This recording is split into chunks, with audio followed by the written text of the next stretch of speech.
प्रभु मुद्रिका मेली मुख्य माही जलधि लांध गए अचरज नाहि। इसके पहले की चौपाइयों पर कथा हम बोल चुके हैं। आप लोगों को सुनना हो तो बागेश्वर धाम यूट्यूब चैनल पर हनुमान चालीसा की कथा भाग 1, भाग 2, भाग 3 करके आपको मिलेगी। लेकिन कल तक की कथा बांदा जिले में इसी चौपाई पर सुनाई थी। जुग सहस्त्र योजन पर भानु लील्यो ताहि मधुर फल जानू। प्रभु मुद्रिका मेल मुख माही जलधि लांध गए अचरज। इसका अर्थ बताया। हनुमान जी ने सूर्य भगवान को मुख में रख लिया। इसका अर्थ क्या है? सूर्य को मुख में कौन रख सकता? जिसके मुख में सदा राम नाम रखा हो वो सूर्य को भी मुख में रख सकता है। इसलिए गोस्वामी जी ने अद्भुत तरीके के बाद एक नया नवाचार किया। जुग सहस्त्र योजन पर भानु लील्यो ताहि मधुर फल जानो। गोस्वामी जी कहते हैं 1000 योजन दूर सूर्य है, लेकिन एक छलांग मार करके वीर बजरंगबली ने पा लिया। इसके आगे की चौपाई में उन्होंने स्पष्ट किया प्रभु मुद्रिका। कौन सी मुद्रिका? राम नाम अंकित अति सुंदर। जिस मुद्रिका में राम नाम अंकित है उस मुद्रिका को। अच्छा, राम नाम अंकित अति सुंदर, इस मुद्रिका को हनुमान जी ने मुख में रखा। तो किसी ने पूछा मुद्रिका तो पहनी जाती है या धरी जाती है, मुख में क्यों रखा? हनुमान जी का यदि चरित्र देखा जाए तो हनुमान जी पहन इसलिए नहीं सकते क्योंकि राम जी की है, सीता जी की तो पहन नहीं सकते। अच्छा, रख लो तो जेबई नहीं है, जेबई नहीं है, धरे का। अब उपाय क्या बचा? पहन सकते नहीं, जेब है नहीं तो डाल सकते नहीं। क्या किया जाए? एक ही उपाय है, उड़ना है। अब उड़ेगा आदमी तो मुद्रिका गिरेगी और गिराना है नहीं है, यही उपाय है। तो क्या किया जाए? हनुमान जी ने सोचा जेब है नहीं, पहन सकते नहीं, एक उपाय है। जब मुख में राम नाम रह सकता है तो राम नाम रूपी मुद्रिका भी मुख में रख सकते हैं। इसलिए तुलसीदास जी ने इस चौपाई पर लिखा प्रभु मुद्रिका मेली मुख माही। गाइए गाइए, सब गाइए, आनंद लीजिए। जलधि लांधी गए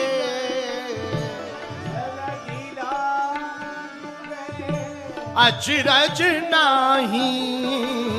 जलधि लांघ गए अचरज नाही। जलधि लांघ गए अचरज नाही।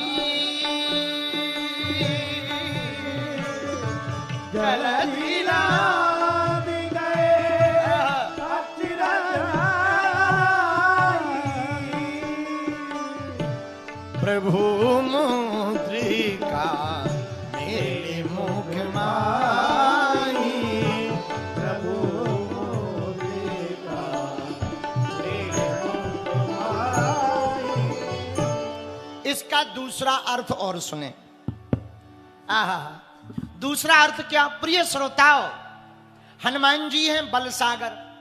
हनुमान जी बलसागर हैं, पर पार जिस समुद्र को करना है वो है जल सागर। जल सागर को पार कौन करेगा? बल सागर। राम दूत अतुलित बल धामा। तो हनुमान जी बल सागर हैं। समुद्र कौन सा? बोले जल सागर। जल सागर को पार बल सागर हनुमान करेंगे और हनुमान जी उड़ेंगे। क्या करेंगे? क्योंकि अंजनी पुत्र पवन सुत, पवन पुत्र हैं, उड़ेंगे। उड़ेंगे तो मुद्रिका गिर सकती है, छूट सकती है। बिना मुद्रिका के उड़े कैसे? हनुमान जी अपने आप के ऊपर ही अभिमान नहीं रखना चाहते, स्वाभिमान में हनुमान जी जीना चाहते। हनुमान जी ने सोचा बिना मुद्रिका के यदि उड़कर जाएंगे तो लोगों को लगेगा हमारा बल है, पर मुद्रिका को मुख में लेकर के उड़ेंगे तो हम लोगों को बता पाएंगे उड़ते हम दिखाई पड़ रहे थे, पर उड़वा प्रभु राम जी की मुद्रिका रही थी। इसलिए तुलसीदास जी ने इस चौपाई को लिखा। लील्यो ताही मधुर फल जानो। जैसे सूर्य को मुख में रखा उसी प्रकार प्रभु मुद्रिका मेली मुख माही। अच्छा एक बात एक बोले, कह दो, बोलो जरा जोर से कहो, जरा जोर से बोलो। देखो हनुमान जी ने मुद्रिका मुख में रखी, अब इसमें टेंशन किसी को होनी नहीं चाहिए, दिक्कत नहीं होनी चाहिए। क्यों? हनुमान जी ने गलती क्या किया? मुद्रिका ही तो मुख में रखी है जिसमें राम नाम लिखा। वही कई लोग तो मुख में गुटखा धर लेते, तमाकू धर लेते, ऐसा भोजन भी खाते कि पूछो मत। पर हनुमान जी से तो सीखो, मुख में रखने योग्य प्रभु नाम रूपी मुद्रिका है। मेरे पागलो, जो राम नाम रूपी मुद्रिका, राम नाम रूपी मुद्री अपने मुख में रखता है, वो दुनिया में जल सागर को पार करके स्वयं बल सागर की तरह आगे बढ़ जाता है। और धन्य है हनुमान जी, निराभिमानी श्री हनुमान जी महाराज, अंजनानंदन वीर बजरंग बली। श्री हनुमान जी महाराज जब लंका पहुंचे तो माता जानकी जी ने पूछा कि हनुमान जी तुम आए कैसे? हनुमान जी ने वो मुद्रिका तो डाली दी थी, बोले मां मुद्रिका पर बैठ करके आए। पर हनुमान जी बोले मां हमें एक चिंता हो गई। जानकी जी बोली क्या चिंता है? हनुमान जी बोले मां हम आए तो मुद्रिका पर हैं, जाएंगे कैसे? माता जानकी जी ने कंगन उतार कर दे दिया, आए तुम मुद्री पर हो तो जाओ कंगन पर। हनुमान जी बोले काम बन गया। इसीलिए धन्य है वीर बजरंग बली। तुलसीदास जी की रचना बड़ी अद्भुत है। प्रभु मुद्रिका मेली मुख माही जलधि लांघ गए। अच्छा, जल को लांघ गए, इसके दो अर्थ, एक तो छलांग मारी, दूसरा उड़े, दोनों ही सही है। जल को नाक गए, लांघ गए, तो क्या उड़े नहीं हनुमान जी? अरे भाई लांघने के लिए भी तो उड़ना ही पड़ेगा, छलांग ही मारनी पड़ेगी, वो भी तो उड़ना है। लांघ गए। सुनो, बुरा ना मानना, बांधा के श्रोताओं, मेरे पागलो, एक बात तुम अपनी जिंदगी में याद रखना, वो तैरते तैरते डूब जाते हैं जिन्हें खुद पर गुमान होता है, वो डूबते डूबते भी पार हो जाते हैं जिन पर तू मेहरबान होता है। बालाजी महाराज के कृपा पात्र बागेश्वर धाम पीठाधीश्वर परम पूज्य धीरेन्द्र कृष्ण शास्त्री जी महाराज का पावन संकल्प। मध्य प्रदेश में छतरपुर के ग्राम गढ़ा में बनेगा विश्व स्तरीय कैंसर अस्पताल एवं रिसर्च सेंटर, जिसकी आधारशिला देश के यशस्वी प्रधानमंत्री नरेंद्र मोदी जी के कर कमलों से रखी जा चुकी है। 200 करोड़ रुपए की लागत वाले 100 बेड के इस अस्पताल में गरीबों का होगा मुफ्त इलाज। ये बहुत बड़ा अवसर है, बहुत बड़ा काम है। संकल्प बड़ा हो, संतों के आशीर्वाद हो, प्रभु की कृपा हो, तो समय सीमा में सब पूर्ण होता है। हमारे प्रियजनों, बागेश्वर धाम पूरे भारत के लोगों, अभी तक अस्पतालों में मंदिर थे, अब मंदिर में अस्पताल होगा। कैंसर हॉस्पिटल निर्माण हेतु सहयोग देकर पुण्य के भागी बने।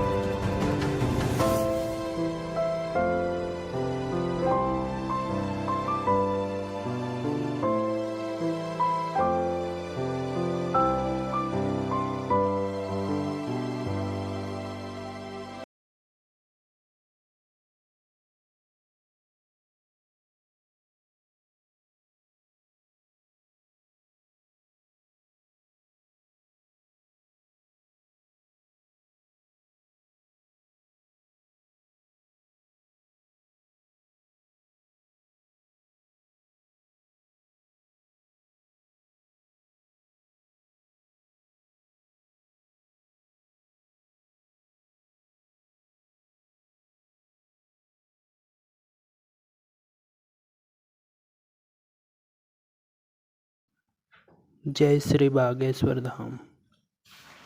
जय सिया राम।